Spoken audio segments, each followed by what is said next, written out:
Bienvenidos a El Debate, un espacio de discurso riguroso donde analizamos múltiples perspectivas sobre nuestra realidad material y conceptual.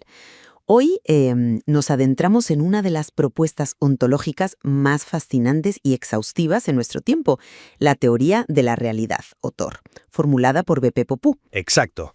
Y para dar un poco de contexto a los que nos escuchan, esta teoría propone lo que se denomina un monismo dinámico impecable. Que bueno, suena muy técnico, pero la premisa es de una simplicidad brutal. Nos dice que un único elemento, el dinamismo, genera absolutamente toda la complejidad que vemos en el universo. Y lo hace a través de solo dos estados básicos, claro. Por un lado, la masa, que no es otra cosa que dinamismo con trayectorias convergentes, cerradas sobre sí mismas, y por otro, el espacio, que es ese mismo dinamismo, pero con trayectorias indefinidas, abiertas. Todo, desde la gravedad hasta un pensamiento humano, emanaría de esta única dualidad funcional. Todo, sin excepciones. Y es precisamente a partir de esta premisa de profunda simplicidad mecánica de donde surge la gran controversia que vamos a tratar hoy. Porque cuando aplicamos esta teoría a la naturaleza de nuestra propia existencia, llegamos a una encrucijada fascinante. La pregunta central es la siguiente. ¿Demuestra la teoría de la realidad que vivimos en una simulación funcional generada por nuestra propia subjetividad? ¿O es nuestra consciencia una extensión mecánica, física y directa del dinamismo primordial del universo?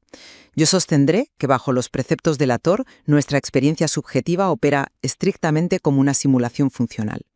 O sea, somos sistemas embebidos utilizando un mapa simulado para poder sincronizarnos con una realidad objetiva que jamás tocamos directamente, que sería el territorio. Y yo argumentaré que clasificar nuestra experiencia cognitiva y vital como una mera simulación rompe precisamente el inmenso poder unificador de esta teoría. Mi posición es que la consciencia y la identidad no son capas virtuales ni programas que se ejecutan, sino una continuidad mecánica ininterrumpida del instinto físico de conservación que posee la partícula fundamental. El universo es un despliegue puramente físico y objetivo, y nosotros somos parte de esa geometría. No hay ninguna necesidad de invocar simulaciones. A ver, para establecer mi posición, creo que debemos acudir a los textos fundacionales y comprender una dicotomía estricta que plantea la TOR entre dos conceptos primordiales, el conocimiento y la sabiduría. Fíjate que en esta ontología el conocimiento no es lo que tú o yo aprendemos leyendo un libro. El conocimiento se define como la suma total de las estructuras y funciones objetivas del universo. Es el territorio definitivo, la sucesión implacable de causas y efectos físicos que conforman la realidad objetiva. Una realidad que, existe independientemente de si hay alguien mirándola o no. Sí, la mecánica desnuda del cosmos. Totalmente de acuerdo con esa definición. Claro. Pero por otro lado, tenemos la sabiduría. Y aquí es donde entra mi argumento. La sabiduría ocupa un nivel englobado y es puramente subjetiva. Es el proceso de sincronización de los sistemas embebidos, como nosotros, los seres humanos, con el sistema mayor al que pertenecen.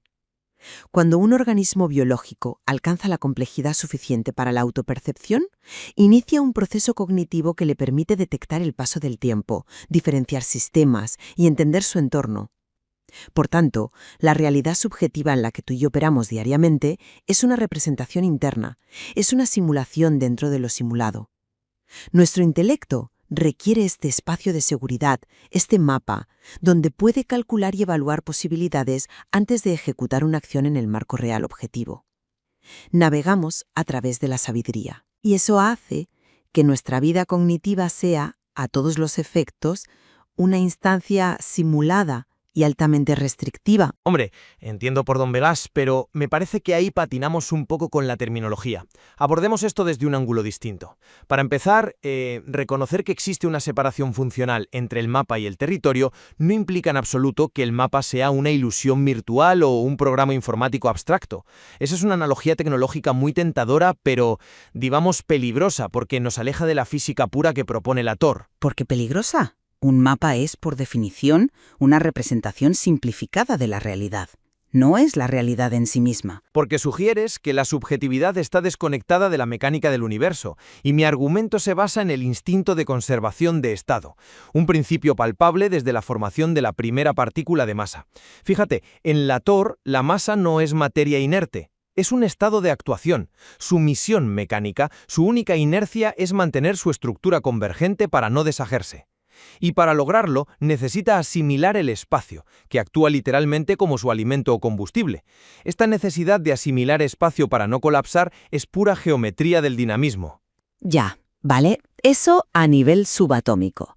Pero estamos hablando de la conciencia humana, que tiene tela. Es que es exactamente lo mismo, solo que escalado. La mente humana no está simulando nada en un sentido virtual, está ejecutando exactamente la misma asimilación mecánica y geométrica que realiza un átomo para mantener su estructura. Nuestra subjetividad, nuestra capacidad de decidir, es simplemente biología operando bajo la misma inercia direccional del universo. La consciencia es el nivel más alto de coherencia geométrica para mantener sincronizado nuestro centro funcional con los niveles superiores. Es una realidad mecánica, palpable, dictada por la misma arquitectura física que rige la gravedad. No es una capa de simulación superpuesta, es física en acción. Desde el átomo hasta el cerebro. Sin embargo, como investigadora, estoy segura de que la propia teoría nos empuja hacia el concepto de simulación cuando analizamos la idea del yo y la separación de los niveles funcionales. Hay una frase en los textos que me parece clave. Describen la identidad humana como lo que mira detrás de la frente. Sí, es una de las descripciones más poéticas de B.P. Popu. Pero ojo, que no es una mera licencia poética. La frente no actúa aquí como una barrera física de hueso y piel, sino como una separación literal de niveles funcionales englobados. Piensa en las capas. Tenemos las células que forman al individuo, el individuo que forma la familia, la especie, la biosfera, y así hasta la realidad misma. La identidad en este esquema es el centro de convergencia simulado de todo este sistema de capas. El cerebro recopila datos físicos objetivos, los filtra brutalmente y renderiza un mundo interior detrás de la frente. Pero renderizar implica crear algo falso, algo que no está ahí. Implica crear un modelo funcional. Fíjate qué pasa con la muerte bajo esta lógica estricta. La muerte biológica no destruye ni un solo ápice del conocimiento objetivo del universo. Lo único que ocurre con la muerte biológica es que se cierra la instancia de simulación por la pérdida de las capas orgánicas que facilitaban esa sincronización. Es exactamente como apagar un monitor. El servidor central, que es el conocimiento objetivo, sigue funcionando intacto y ajeno. Al reducir nuestra identidad a este centro de procesamiento de datos comparativos que se enciende y se apaga, la evidencia apunta fuertemente a que habitamos una instancia renderizada. Pero, perdona que te corte, pero simplemente no lo veo así. Reducir la identidad a una instancia que se apaga como si fuera una pestaña del navegador me parece una simplificación que ignora la profundidad ontológica de la teoría.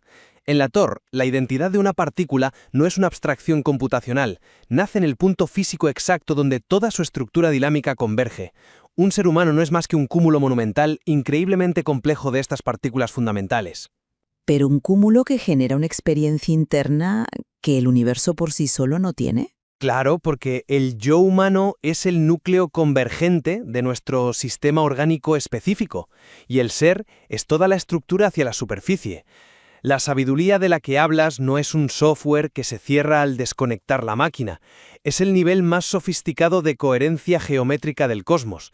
Afirmar que es una simulación sugiere que carece de materialidad, pero en la TOR cada pensamiento, cada recuerdo, cada proceso de sincronización implica una reconfiguración real de trayectorias dinámicas dentro de nuestra red neuronal. Es física palpable y estructural. Nuestra mente es tan mecánicamente objetiva como la órbita de un planeta alrededor del Sol. Entiendo tu resistencia a la palabra software, de verdad, pero permíteme llevarte a un terreno puramente mecánico de la TOR donde creo que la teoría nos da la clave computacional. Hablemos de la reversibilidad de espacio-energía. Los textos lo ilustran magistralmente con el experimento de la jeringuilla con arena fina. ¡Ah! El experimento de la jeringuilla. Me encanta. Es la demostración perfecta de la tangibilidad objetiva de la que hablo. Pues fíjate que yo lo veo como la prueba del renderizado. Según la TOR, el espacio no es un fondo vacío, un escenario inerte donde ocurren las cosas. El espacio es dinamismo en estado expandido, capaz de actuar como un marco de actuación. Si aceptamos que el espacio se genera y destruye según la necesidad, Espera. Déjame plantear el experimento para que se entienda bien lo que implica mecánicamente, porque creo que prueba exactamente lo contrario de una simulación. Imagina una jeringuilla de altísima estanqueidad, completamente hermética. Introducimos en el émbolo una cantidad de arena muy fina, la compactamos al máximo y sellamos la boquilla de forma absoluta. En ese estado, la arena queda inerte, muerta. No puede moverse en absoluto. Correcto, porque no tiene espacio físico interno para desplazarse, no tiene marco de actuación. Exacto. No es que le falte fuerza o gravedad, es que le falta marco. Pero, ¿qué pasa si tiramos del pistón hacia atrás aplicando fuerza mecánica lineal? La física clásica diría que estamos creando un vacío. Pero Latour nos dice algo revolucionario. No estamos haciendo un hueco en la nada. Estamos obligando al sistema a crear espacio nuevo que antes no existía. Estamos transformando nuestra energía mecánica en volumen existencial. Y en ese instante exacto en el que se genera el espacio, la arena fina comienza a moverse, respondiendo a la gravedad. Se activa la función. Se activa porque hay un marco físico real que lo posibilita. Y lo más fascinante de todo, el fenómeno es 100% reversible. Si sueltas el pistón, ese espacio vuelve a colapsar, desaparece, la arena vuelve a quedar inerte, inmóvil, y el sistema te devuelve la energía mecánica que empleaste. Este ciclo mecánico ineludible demuestra que el espacio es dinamismo relajado, tangible y físico. No hay código de programación aquí, no hay una matriz virtual engañando a la arena, hay una realidad ontológica donde la energía se convierte literalmente en volumen. detalles este experimento, de verdad. Porque, aunque acepto sin reservas la impecable validez mecánica que acabas de describir, yo utilizo esa misma evidencia para reforzar mi punto. Piénsalo bien, si el espacio, que es nuestro marco de actuación físico, se genera y se colapsa localmente en respuesta directa a la inducción de energía, el universo entero se está comportando exactamente de una manera renderizada. Renderizada. Estás forzando la máquina con la analogía, de verdad. Para nada. Fíjate, piensa en cómo funciona el motor de simulación de un videojuego moderno de mundo abierto. El ordenador no procesa ni dibuja todo el universo a la vez de forma constante, porque requeriríamos energía y capacidad de cálculo infinitas y absurdamente ineficientes. El marco espacial, el escenario, se genera, se carga y se vuelve funcional única y exclusivamente allí donde la dinámica o el jugador lo exige. Ya, pero el universo no es un videojuego que ahorra memoria RAM. Pero opera bajo el mismo principio de eficiencia extrema. El hecho de que puedas fabricar espacio con energía mecánica demuestra que el tejido de nuestra realidad es completamente maleable y responde a los requerimientos funcionales del sistema embebido. La arena fina se mueve porque el sistema universal ha calculado la necesidad de un marco de acción en esa coordenada local específica debido a tu tirón mecánico. Esta reversibilidad total prueba que habitamos una estructura que opera idéntica a los cálculos de un entorno simulado. La realidad se carga solo cuando es mecánicamente necesaria. Cuidado con eso, que el marco no es solo local. Ese es un argumento muy seductor, te lo compro en parte. Pero ¿has considerado lo que implica a escala universal? Cuando tú tiras de esa jeringuilla y creas espacio dentro, la atmósfera entera del planeta Tierra se expande imperceptiblemente para compensar ese dinamismo. No es un renderizado local aislado en una pantalla, es una redistribución física de todo el volumen cósmico objetivo. Todo está conectado mecánicamente. Pero bueno, si quieres hablar de cómo percibimos esta realidad y por qué crees que es un mapa engañoso, creo que debemos entrar en el tercer gran punto de discordia, la naturaleza de la percepción y la ontología de la luz. Totalmente de acuerdo, porque creo que aquí la teoría zanja el debate. En la física cuántica estándar, la luz es un enigma, esa famosa dualidad onda-partícula que nadie entiende del todo. Pero en Latour, la luz tiene una definición exquisitamente mecánica. Y maravillosamente simple. Exacto. Los textos explican que la radiación electromagnética no es una partícula mágica viajera, ni una onda flotando en el vacío. La define como espacio excitado. Es dinamismo que ha sido inducido en el marco espacial. Y para explicar cómo lo percibimos, Popper utiliza la brillante metáfora del faro. Imagina un faro en medio de un mar oscuro. El faro emite luz en un círculo perfecto de 360 grados, expandiéndose uniformemente, ¿verdad? Claro, una expansión esférica omnidireccional, sí. Pues eso hace un átomo al emitir radiación. Genera una emisión circular perfecta de espacio excitado. Sin embargo, nosotros, como observadores biológicos desde la orilla, nunca vemos esa expansión circular completa. Solo percibimos un fractal direccional, un pequeño recorte, un rayo lineal que nos golpea. Y esa línea que nos llega acarrea una huella circular, el rastro de la aceleración del átomo emisor, que nuestro cerebro detecta e interpreta cognitivamente como una longitud de onda, una frecuencia, un color. Vale. Recibimos una fracción de la emisión total. Recibimos una fracción, sí, pero fíjate en lo que hace la sabiduría con ella. El universo está emitiendo círculos puros de espacio excitado, y nuestro cerebro está renderizando líneas oscilantes de colores. Esta percepción parcial, esta incapacidad radical para experimentar el conocimiento objetivo tal y como realmente es, demuestra que estamos atrapados en nuestra propia subjetividad. Procesamos la realidad a través de un mapa simulado altamente restrictivo que nos oculta la forma real y objetiva del universo para darnos solo los datos masticados y estrictamente necesarios para que no nos atropelle un coche o para encontrar comida. Vivimos en la simulación del faro, no en el mar real. A ver, entiendo la poesía de la metáfora, pero diría que confundes una limitación estructural básica con una simulación ilusoria. Recibir un fractal direccional no es un defecto cognitivo ni una trampa de un simulador virtual, es un imperativo estructural absoluto de los sistemas físicos. Es pura mecánica de recepción. Déjame recordarte un concepto fascinante de Latour. ¿Por qué el cosmos nos parece fundamentalmente oscuro? Bueno, porque la luz necesita un receptor. Exactamente. A pesar de que el universo está literalmente inundado de radiación por todas partes, el espacio excitado es indetectable por sí mismo. El espacio no brilla. La luz, como fenómeno, solo existe empíricamente, solo se manifiesta cuando interactúa con un sistema atómico material que es capaz de asimilar ese dinamismo excitado. Fíjate en el ejemplo de los agujeros negros en Latour. Son partículas colosales de masa esférica que carecen por completo de espacio interno y de sistemas atómicos periféricos, por tanto no pueden asimilar y decodificar esa dinámica. Un agujero negro integra el espacio con toda su excitación directamente en su asimilación absoluta, y por eso la luz desaparece en ellos, no renderizan nada. Ya, pero nosotros sí. No, nosotros reaccionamos. Cuando nuestro ojo capta luz, no estamos simulando una onda en una matriz virtual detrás de la frente. Nuestra estructura material, la retina, los átomos de nuestro nervio óptico, está respondiendo de manera condicionada, física y mecánica a esa huella circular del átomo emisor. Traducir un fractal dinámico en una señal eléctrica interna no es simular, es reaccionar por puro instinto de conservación y coherencia estructural. Es física pura, dura y objetiva operando en cadena, desde la estrella que emite hasta el cerebro que reacciona. Fíjate que al admitir que nuestros átomos de la retina reaccionan mecánicamente al fractal de luz, en realidad no niegas mi premisa, sino que subrayas lo inmensamente eficiente que es la simulación de la sabiduría.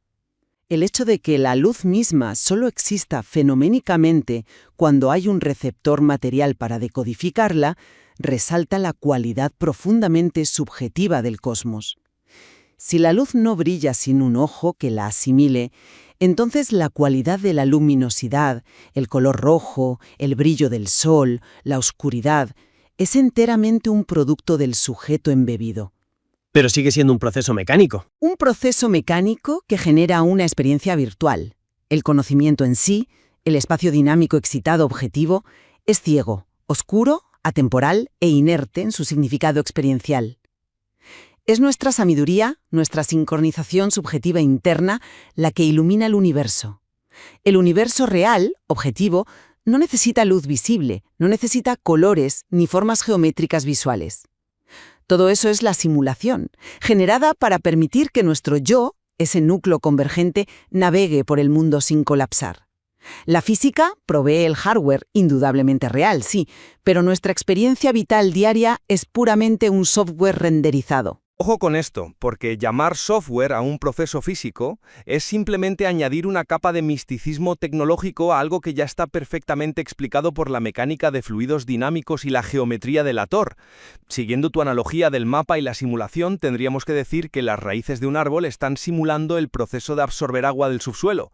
Y no es así, es una consecuencia termodinámica hidráulica inevitable de su estructura. De manera idéntica, la identidad humana, esa autopercepción que tú llamas renderización, surge de forma natural cuando un sistema acumula suficientes niveles orgánicos funcionales como para que su red nerviosa necesite coordinarse a gran escala.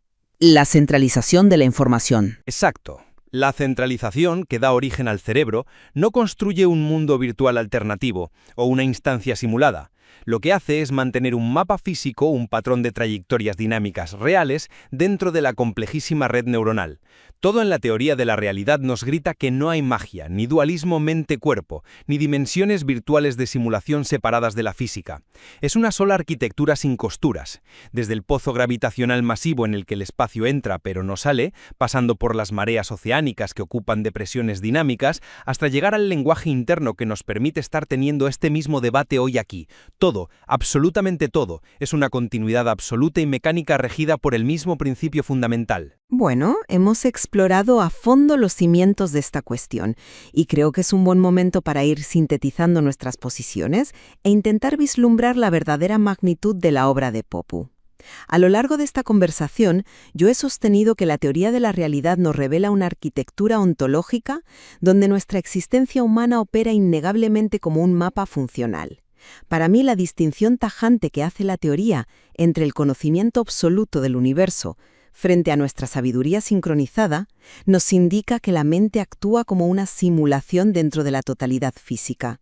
Esas percepciones parciales que experimentamos, como ver ondas oscilantes donde objetivamente hay emisiones circulares de espacio excitado, son el claro indicativo de un modelo renderizado.